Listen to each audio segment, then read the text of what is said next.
Thomas Hardy published Are You Digging on My Grave in 1913. This was after A.E. Housman wrote his Is My Team Plowing, which employed the device of a dead person in dialogue with a living one. We talked about that poem last time.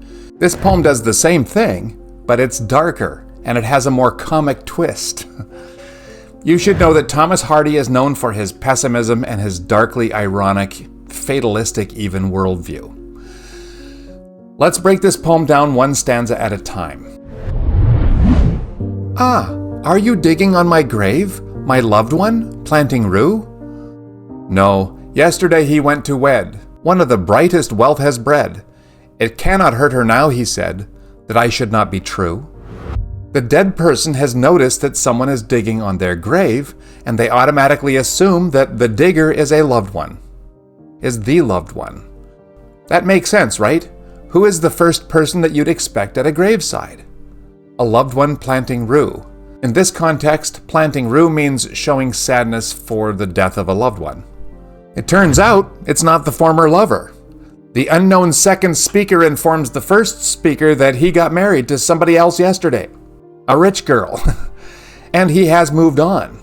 He justifies this remarriage by saying that it cannot hurt her now, that I should not be true. There's kind of an admission of guilt in that line, isn't there? He frames it as an unfaithfulness. Anyway, in this we find out that our speaking corpse was a woman. As you can see, the rhyme scheme is A, B, C, C, C, B. This creates a lilting, almost sing-song effect, which contrasts with the poem's grim content. Next stanza. Then who is digging on my grave? My nearest, dearest kin? Ah, no. They sit and think, what use? What good would planting flowers produce? No tendons of her mound can loose her spirit from death's gin. If not her former lover, then the next likely person to be at the grave is a close relative, right? The respondent says that her relatives don't see any point in going through the trouble to plant flowers. Tending to the grave will do nothing to free her from the snare of death.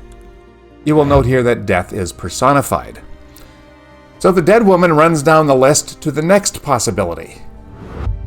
But someone digs upon my grave, my enemy, prodding sly. Nay, when she heard that you had passed the gate that shuts all flesh soon or late, she thought you no more worth her hate, and cares not where you lie. Her enemy, just the kind of thing her enemy might do, to score a point off her when she can do nothing in her defense. Nope. It's not your former enemy. When she heard that you died, her hate died with you. She doesn't really care enough about you to try to get off a last insult on your grave. She doesn't even know or care where it is. Next stanza. Then who is digging on my grave? Say, since I have not guessed.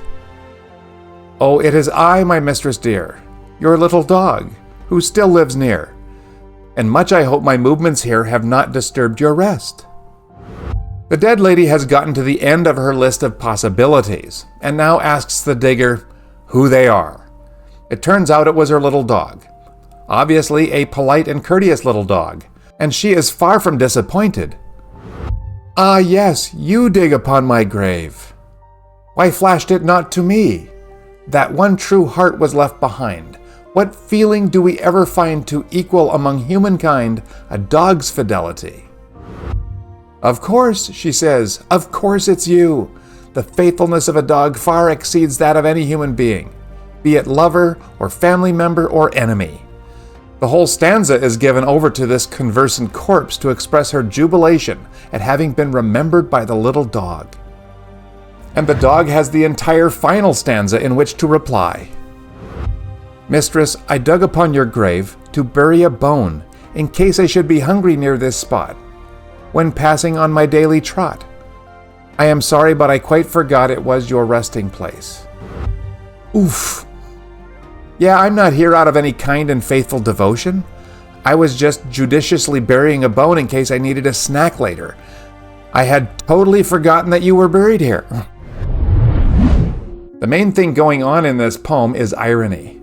Each guest builds an expectation, and each is in turn crushed. This poem is a little satiric as well. It's gently mocking the romantic and sentimental views of death. If you compare this poem to Houseman's Is My Team Plowing, we see that they both explore how the living move on, and to some extent, the dead are forgotten. But Hardy is more satirical, even cynical, whereas Houseman was more wistful. Let's do one more poem on this theme. I Am Thinking Song by Emily Bronte. Thank you, and we will see you there.